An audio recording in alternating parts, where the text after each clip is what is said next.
battle that we have to all keep fighting. And I think us as media experts, what we're fighting for is the correct mix or the best mix of media types. Remember, we are media agnostic, so we're not fighting for digital or fighting for out of home or fighting for TV. We're fighting for the right mix. Can I just stop you there and just say I love that, because I think, and I'm sorry to interject, but that was fantastic, is that we're fighting for the right mix. And I think a lot of the time media owners don't realize that that's actually that's the solution that we're all fighting for. So can we all just remember we're looking for the right mix to deliver on the client solution? Like, that's what we're looking for.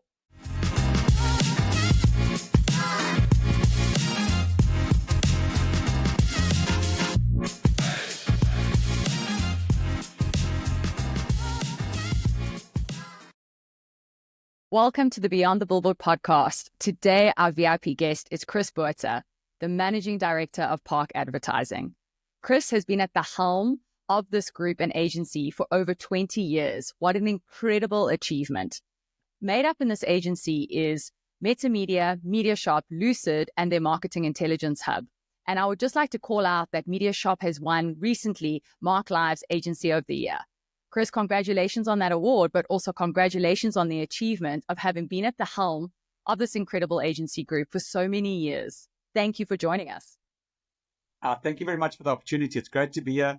Yeah, listen, I think we've got a great group of people. We're running a great group of businesses, so very excited about the future holds. But thanks for today. Excited about chatting to you, ladies. So you've had such an extensive experience in the media and advertising industry, and given that experience, I would love to hear your perspective of out of home, where it's come from, where it's at now, the improvements that you've seen over the past 2 decades, and share that insight and perspective with ourselves and our listeners.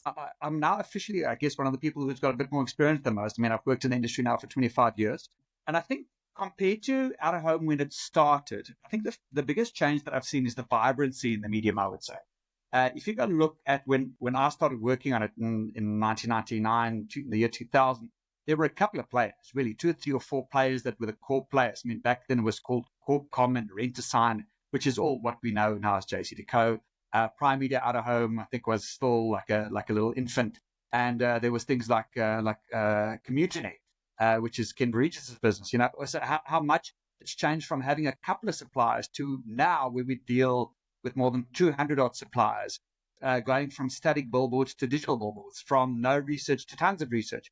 I think so. For me, the exciting thing that I've seen in out of home over the past 25 years is the vibrancy of the industry and of the category. So the growth for me, I think, is the big thing in terms of number of suppliers, in terms of complexity, and everything that goes with that. I think has been the big change for me from where we were in the days of Corpcom to where we are today. I think it's been the biggest change is the vibrancy and growth that we've seen in terms of the expansion into digital, in terms of the research, in terms of the number of suppliers that we've dealt with. I think those are the big changes that we've seen. So your 2024 update on LinkedIn, I saw that you posted about number of media suppliers. So for digital, I think it was around 170, and for out of home was over 200 that you have registered that you're working with. Yeah. And what I would love to hear from you is there any insights or learnings from navigating fragmentation and the number of media owners on the digital side that you can bring into those learnings, or perhaps even challenges, into what you're having to navigate in the out-of-home side? Because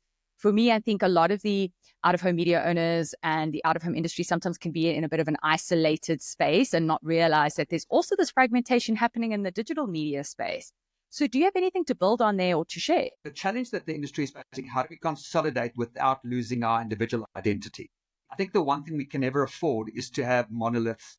I think one of the biggest challenges with the digital industry, as an example, is that you have Google and Facebook, where you have these 2 monoliths who are so big, and you almost end up consolidating so much spend with 2 really big players. And I don't think that's a healthy space. So I think how does out of home get the one-stop shop, and I'm going to use that word or phrase, I think is what is very valuable with the likes of Google. So let's use Google as an example. Google they have the Google Estate Network, where they have access to millions of little websites who all consolidate and programmatically sell via one platform. I think there is merit in out of home doing something similar to that, where currently, you're right, we deal with 205 out of home media owners. Now, if you put yourself in the shoes of a media planner, the challenge is a media planner on a day-to-day basis has to deal with 170 digital media owners, 205 out-of-home media owners. So there already you are on 370 media owners just amongst those two platforms. Now, we haven't spoken TV, we haven't spoken radio, we haven't spoken any other platform on earth. That's just out-of-home and digital, right? If I had to see one media owner a day, I would have to work for 2 years just to see one media owner.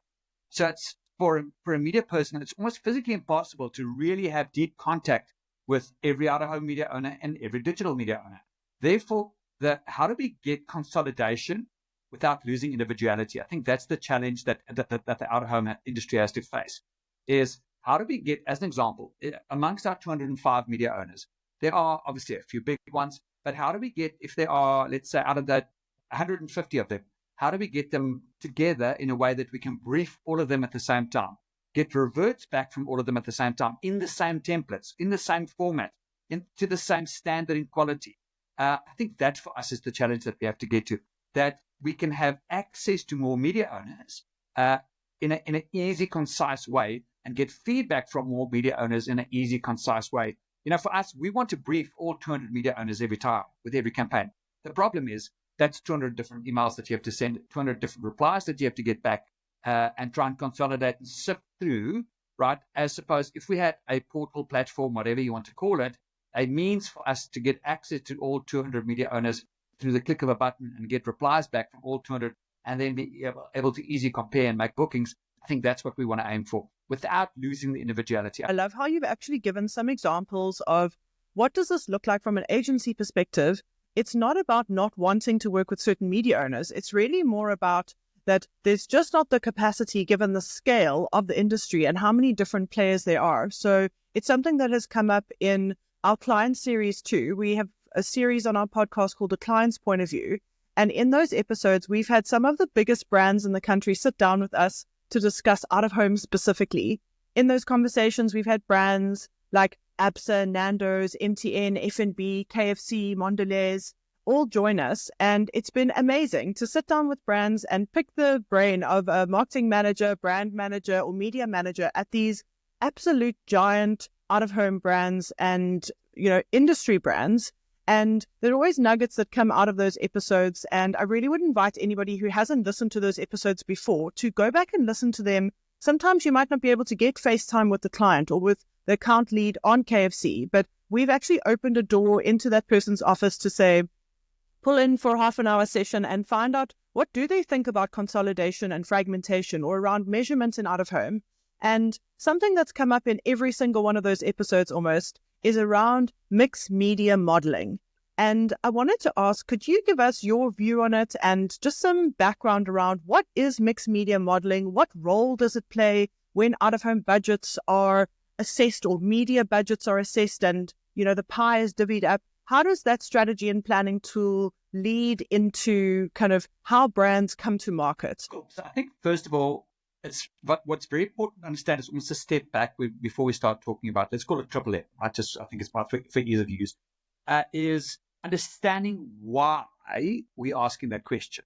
So I think from a client perspective, one of the biggest questions that we get asked as media people on a daily basis is the two questions. First of all is, how do I justify marketing spend?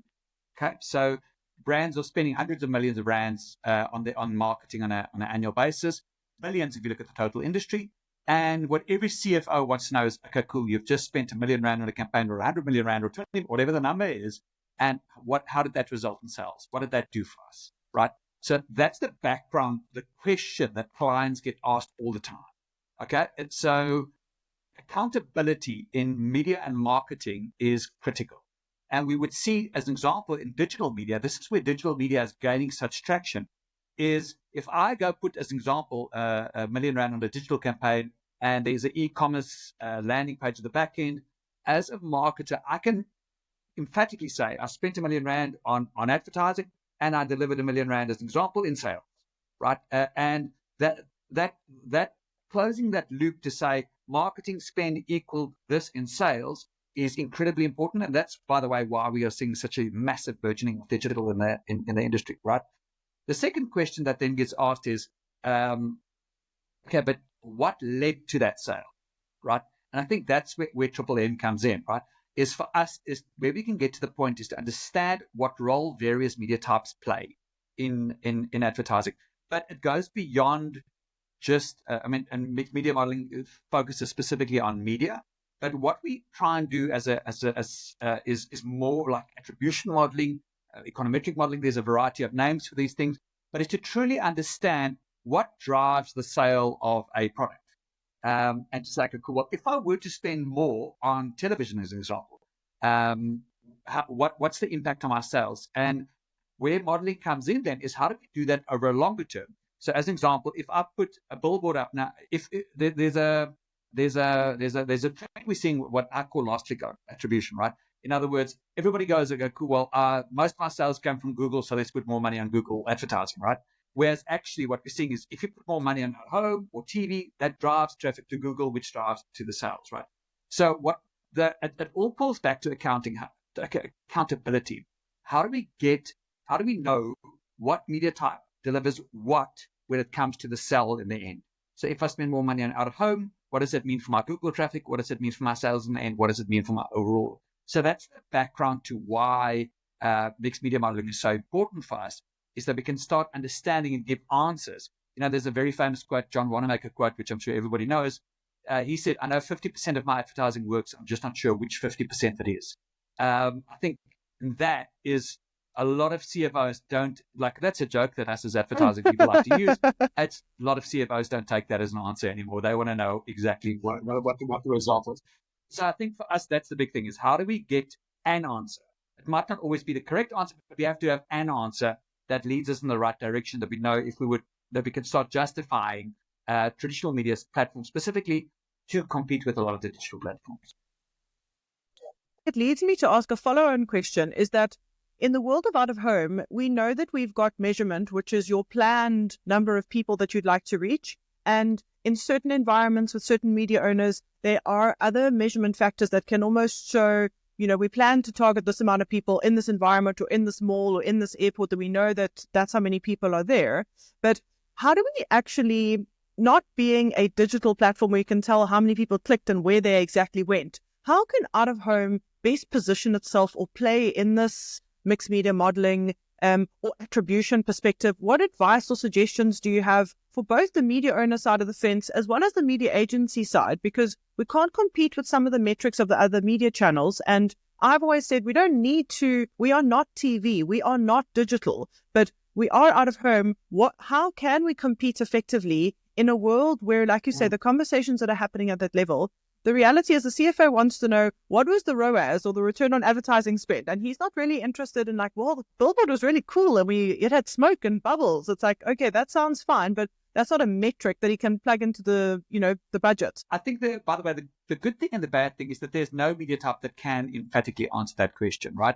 But I think that's where Triple M comes in to help us, is to say, okay, cool, well, if we measure this, by the way, the way we try and measure it is that it's not necessarily on a campaign by campaign basis. We try and measure data over a 3-year period, is to say, okay, cool, because remember, there's other factors beyond advertising, right, that people have a tendency to forget. As an example, all of a sudden, my price of my product has increased exponentially.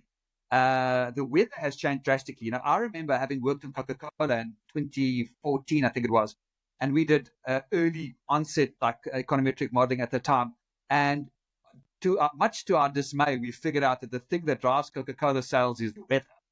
You can advertise till the cows come home. On a hot day, people buy Coca-Cola. On a cold day, they don't, right? So I think we want to try and always have an answer. And that's what I said earlier on. Is like, do we have an answer? It's not necessarily going to always be the emphatic answer. So let's measure it over a period of 3 years, because that's when you're going to start seeing actual data in terms of, okay, well, here's when out of home, here's how out of home impacted sales.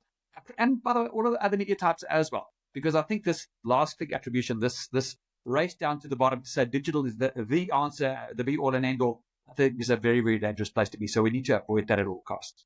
But we need data to back that up in order to make those decisions a bit smarter. Sometimes it's about this instant, results, right? So, digital giving you that cost per lead, it's giving you that, that lead gen, it's that instant results. And I think sometimes we forget about the power in out of home, building that brand equity and that long-term, presence and its role in, yes, it can give, you can have digital out of home, you can be tactical, but really how out of home can deliver in that long-term activation and that long-term impact for a brand. And I think often, budget is moved to digital because it can give you that, it's got them a lot more metrics, but also it's like that instant result, right? Instead of wanting to really study and see how some of these traditional formats like out of home, study it over a longer period of time, like you were saying, to really see the results that it can deliver. So yes, using out of home tactically can do one thing, but let's not forget that the role of out of home and how it can deliver when we look at long-term impact. 100% right. And I think this is the battle that we have to all keep fighting. And I think us as media experts, what we're fighting for is the correct mix or the best mix of media types. Remember, we are media agnostic, so we're not fighting for digital or fighting for out of home or fighting for TV. We're fighting for the right mix. Yep.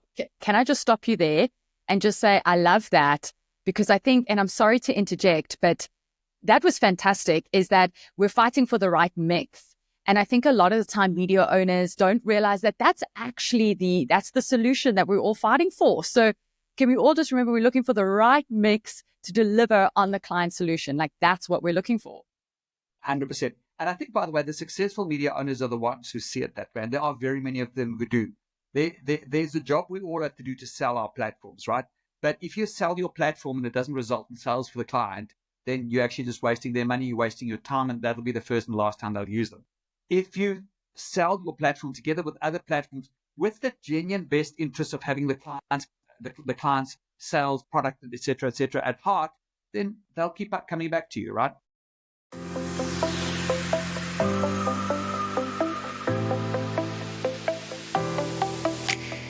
Epic Outdoor, delivering campaigns with epic results for brands across South Africa. We specialize in iconic billboards, dynamic digital screens, bespoke airport solutions, and innovation that sets your brand apart to deliver true impact. If you're looking to stand out, partner with us. To your earlier point, though, in terms of out of home has got great strengths, but one of out of home's greatest weaknesses is its disjointedness, right? And I think the OMC in a way is trying to get that right. But I'll give you a good example. I was thinking about this the other day. I remember, this is probably about 10 years ago. My good friend Ken Regis he was at Prime Media at the time, and he ran a campaign on billboards. And the billboards, it was unbranded. It was just a plain white billboard, and it said, Tiger Woods' real name is Aldrich, right? Which is true, right? And he ran that for like 3 months. And then afterwards, he came out with research that he had done. By the way, nobody knew who was putting up these billboards that say Tiger Woods' real name is Aldrich. And he did a research study where before the campaign, he did some research on who knew what Tiger Woods' real name is. And then after the campaign, he did research to Tiger. And then obviously there was a massive uptick, right? And I think that's where the out-of-home industry can do a better job of selling out-of-home, right? So how did you go do research, a la what Ken was doing 10 years ago, to try and demonstrate the value of out-of-home, demonstrate the value of out-of-home together with digital as an example, the value of out-of-home with radio. All of these sort of things I think would be helpful. But I think as media people, we spend so much time competing with each other instead of realizing, is that old saying, when the tide comes in, all the boats rise. When the out-of-home tide comes in, all the boats will rise. It's this interfighting as opposed to saying, okay, cool, well, what can we as a collective do to bring more money into our home? Because when the money comes into our home, all of us will succeed. There are pain points in the industry. I think every industry has got them. But I wanted to ask you if you could actually just elaborate on that point that you've made, is that, the consolidation we've discussed around fragmentation has got to do with the ownership of sites. That's one part of it. Then there are other aspects around it of how do we work together to raise out of home as an industry. This podcast is one of the mechanisms that Kirsty and I have kind of put together to say, well, let's bring a platform. But there are some other things, like you say, OMC is working from their side to work on consolidation and seeing how many media owners can they get on board to their platform to have a uniform currency that is globally recognized with the best methodology. But are there any other suggestions or things you think, honestly, you're having more conversations with media owners who are worried about, if your client is going to book for a year or 3 months, and they're less worried about that they actually don't even have measurement, for example. So what are we actually not speaking about enough amongst the bun fight that's going on for attention from agencies and attentions from clients? What do you think that we are not really getting real about or speaking enough about as out-of-home specialists and experts? I think collaboration amongst out-of-home players. I think it is, and I'll be straight and honest about it. I think it's a farce. I don't think there's any collaboration. I think the OMC tries their best. I think they do. But whenever you have competing media owners competing for money with each other, to try and get them to collaborate is nigh on impossible. I think the OMC is, Trish, I think they do a fairly good job. And I'm not an expert at the research, but I think that they try and do the right thing, and I think they try and get everybody on the same sheet. But we have, then this media owner is no longer part of the OMC. Then this one is, and this one's jumped out, and this one's, and as long as that happens, you will always be fighting against each other, right? The media owners, I have not once had a media owner come to me and say, "Okay, cool, Chris, how do we help you build a case for out of home? And if we don't get a cent out of it, that's okay." I would love for that day to come where media owners come and knock on my door and say, "Chris, we've noticed client X is now no longer spending on out of home. We want to go talk to this client about getting out of home back on scheduling." It does not happen. Why? Because we'll get individuals coming up and say, "Oh, I've got a great board for you, Joburg." Yeah, but out of home is not in the schedule. That's where, even in the UK, they have what they call the RAB, the Radio Advertising Bureau Board, whatever it's called, right? But where they fight for radio, where there is budget allocated, there are people employed to fight for radio. The OMC is that idea, but how do we get people, like the OMC should be more heavily funded. Research is good, research is important, and I'm not disputing that. But how do we get people fighting aggressively for out of home? There's not a single, there isn't TV is not doing it, digital is not doing it, none of the other platforms are doing it. So if out of home can get somebody whose job it is to fight for out of home truly amidst the agencies and the media owner agnostic, I think that will be a great step in the right direction. Just try and smooth the path, man. Like get out of home back in the schedule again. The moment it's on the schedule, everybody will start making money. There are already some challenges around, we discussed mixed media modeling and those type of things. And for certain clients who are using a very rigid structure in that place, there really are challenges for out of home. The last thing we need to do is to be fighting with each other.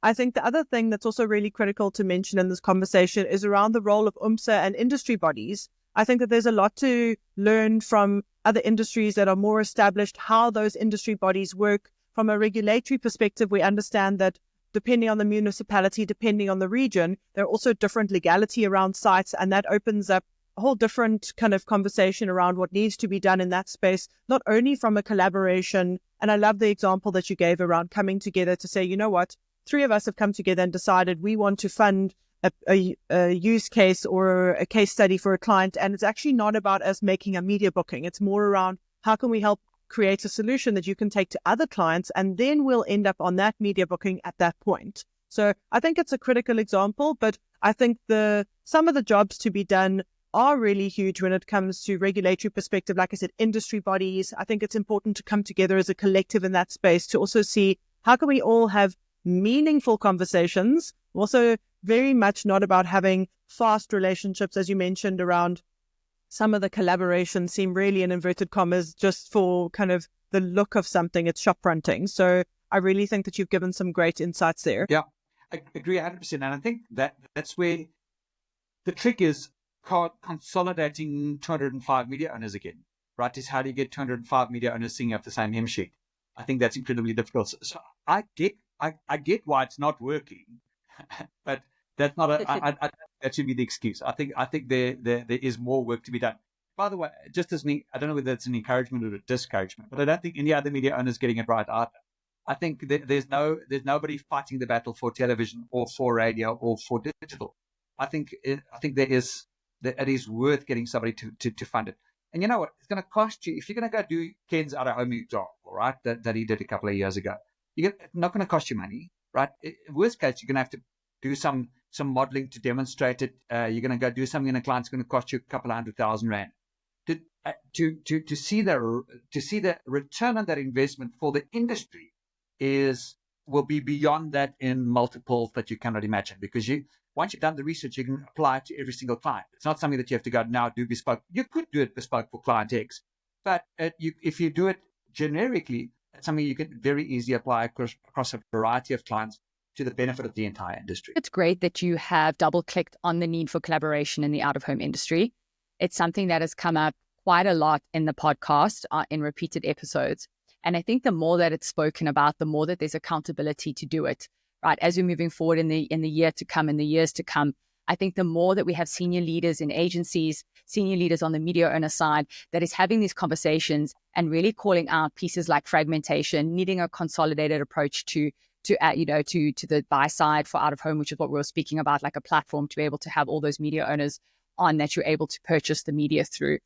Talking about the collaboration piece, somebody fighting for the medium. Liv touched on, OMSA and really pushing the medium forward in the industry. I think the more that this is spoken about at the exec level that you step in from, I think the more important, and this is why we love the podcast, because it really sends the message out to the industry, and it really allows everybody to hear it time and time again about how important this is, that this is what senior leaders in this industry are looking for from out of home. This is how we move the needle forward. This is how we increase our spend. So I love that you've double clicked on all of that. And I think just to move towards our close, I do want to speak about something amazing about out of home, because that's why I'm so passionate about the medium, is maybe you want to share with us in your years of experience, what has possibly been your one or two top out of home innovation campaigns that either you executed, your team executed, or something you've seen in the landscape that you just thought, wow, that's absolutely incredible. And that's using the medium to its like full effectiveness. Yeah, I think for me, there's a couple of examples, and I'm going to break them into two different categories. I think firstly, I have great respect for clients who roll the dice and go all in out of home, where they kind of go, okay, well, listen, I'm going to take all my money and I'm going to stick all of it into out of home. I don't know whether you remember back in the day, this is probably like 15 years ago, my memory's a bit hazy. There was a new bank, it was called 2020, right? I don't know whether you remember that. 2020 Bank was maybe even more like 15 years ago, right? But 2020 Bank stuck all their money in out of home, right? And they literally just bought every flipping billboard. You could not drive past a billboard and it wasn't a 2020 billboard. And I always thought to myself, I actually have great respect for that they went all in on out of home. And by the way, modern example, pineapple insurance. I think regardless of is it a smart media buy, I almost feel I don't care that much about it. I think the fact that they actually rolled the dice on one medium and said, listen, we're gonna take a big budget and stick all of it in out of home. Well done. I love that. So I think that's innovation in a different way, right? It's not necessarily innovation as like a big fancy flashy billboard, which we'll talk about just now. But I think for me, I applaud the bravery, and I respect that, and I love that. I think then you get the second one for me would be any innovation in execution. Again, I have to punt our business. This was a client in 2014-15. Coca-Cola was our client at the time. And we did the famous Coke Rainbow campaign with FCB, where it was the billboard and sprayed mist out and made the rainbow. Yeah, very, very proud of that. Yeah, we actually won at Cannes with that. So, that amazing. Was our Cannes Grand Prix wins. Then I think the third area of innovation, so I mean, it's the people who go all in on money, people who execute very smartly, is anything to do with, like, one of my great passions is what they call functional out of home. So out of home that you can actually use, that makes it different. And I think that's something that I love. I love how Nedbank often uses like solar and out of home. I think is great. The Nedbank stand when you walk at ORT, as you walk through the whole security clearance, and there's a place where you can go. It's a billboard, but it's a billboard where you can go charge your laptop, where you can go sit and have your shoes cleaned. I love that. Functional out of home for me is amazing. So for me, those would be the three areas of out of home that I love. That I've really enjoyed is all in on budget, smart in execution, and functional out of home. Anybody who does any of those three, I have greatest respect. A brand that's gone all in and out of home is not using the TVC on their digital out of home, because they've actually shaped their assets fit for purpose because they're fully committed. And I think that's when you get some of the examples you've referenced. You get a different campaign from a brand that's actually decided we're all in and let's make the best of our investment in the media. So yeah, I think that it's a great place for us to end off. I think it's so easy at times to get caught up in some of the stumbling blocks and challenges along the way, that we actually forget to take a big step back and just say, you know what? There's no other way to make such an impact to so many people in so many different ways. And the media is really such a versatile channel. So thank you so much for joining us today for the episode. I've loved chatting to you. For the opportunity. I loved it, and I would love to chat to you again. Thanks for joining us today to go beyond the billboard. Subscribe to our podcast to ensure you don't miss out on our exciting content. Join us again to go beyond the billboard. 1, 2.